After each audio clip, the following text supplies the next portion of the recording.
Hi friends, welcome to channel Ramayya tailor. నా పేరు Ramayya.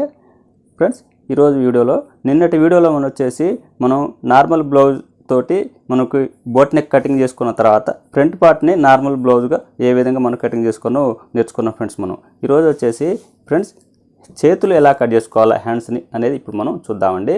Friends, చూసినట్టయితే ఈ రెండు ఫోల్డ్ మనకి అనేది రెండు అంచులు మన వైపు ఉన్నా పర్వాలేదు, అటువైపు ఉన్నా పర్వాలేదు. చూడండి ఫ్రెండ్, ఈ విధంగా ఉన్న తర్వాత ఫ్రెండ్స్ రెండింటిని కూడా ఇలా మనం ఫోల్డ్ చేసుకోవాలండి. ఇలా ఫోల్డ్ చేసుకున్న తర్వాత మనం ఫ్రెండ్స్ డ్రా చేసుకోవాలండి. 1 ఇంచు మనకి ఖర్చు కోసం వదిలేసుకోవాలి. ఇలా డ్రా చేసుకోవాలండి.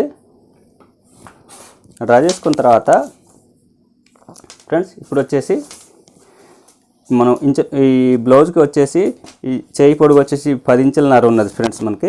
అయితే ఇప్పుడు పెట్టేది 4 ఇంచుల కాడనే మనకి చేతులు అనేది కటింగ్ చేసుకుంటున్నాం.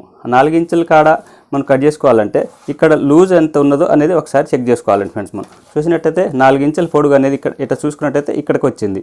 4 ఇంచుల కాడ ఒక మార్క్ చేసుకుందాం ఫ్రెండ్స్. మనం 4.5 కాడ ఒక మార్క్ చేయాలండి. అంటే కుట్టిన తర్వాత 4 ఇంచులే వస్తుందండి. ఈ విధంగా డ్రా చేసుకోవాలండి. ఫ్రెండ్ 3 ఇంచుల కాడ ఒక మార్క్ చేసుకోవాలి. ఆర్మోల్ అనేది 3.5 పెట్టుకోవాలా. ఇప్పుడు షార్ట్ హ్యాండ్సే కాబట్టి, చిన్న చేతులు కాబట్టి 3 ఇంచుల కాడ ఒక మార్క్ చేసుకోవాలండి. ఇలా మార్క్ చేసుకున్న తర్వాత ఫ్రెండ్ ఇక్కడ లూజ్ ఎంత ఉన్నదో చూసుకోవాలండి. ఇక్కడ 4 ఇంచుల కాడ నుంచి మనం చూసినట్టయితే లూజ్ ఎంత ఉన్నది ఇక్కడ అనేది చూసుకోవాలి. మనకి 12 ఇంచులు ఉన్నదండి. ఈ 12 ఇంచుల కాడ ఒక మార్క్ చేసుకోవాలండి. చూడండి ఫ్రెండ్, ఈ విధంగా 6 ఇంచుల కాడ ఒక మార్క్ చేసుకోవాలండి. ఇలా చూసినట్టయితే ఫ్రెండ్ 6.5 కాడ ఒక మార్క్ చేసుకోవాలండి.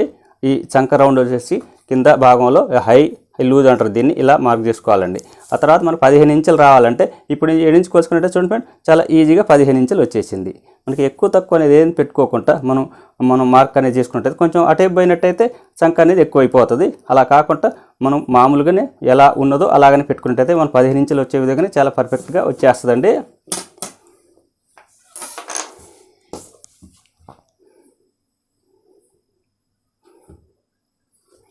ఇప్పుడు ఒకసారి మనం కటింగ్ చేసుకున్న మన ఫ్రంట్ పార్ట్ని ఒకసారి చెక్ చేసుకుందామండి.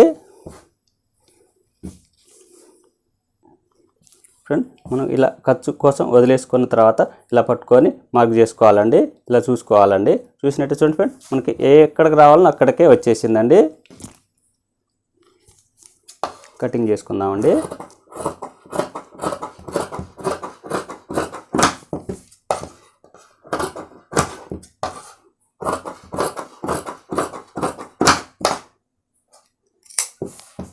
ఇలా టక్స్ అనేది పెట్టుకోవాల్సి ఉంటుందండి. చూడండి, ముందు భాగానికి చంకలోతు తీసుకోవాలండి. చూడండి ఫ్రెండ్, ముందు భాగం చంకలోతు తీసుకోవాలంటే ఒక 1/2 ఇంచు చంకలోతు అనేది తీసుకోవాలండి. ఇలా ఇక్కడి నుంచి 1 ఇంచు వదిలిపెట్టేసుకొని ఇలా మనం డ్రా చేసుకొని మనం కట్ చేసుకోవాలండి.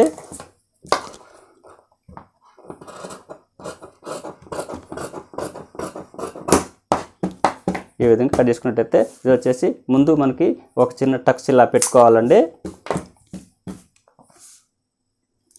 స్లీవ్స్ కటింగ్ చేసే విధానం మీకు చాలా ఈజీగా అర్థమయ్యేలా నేను చూపించానండి.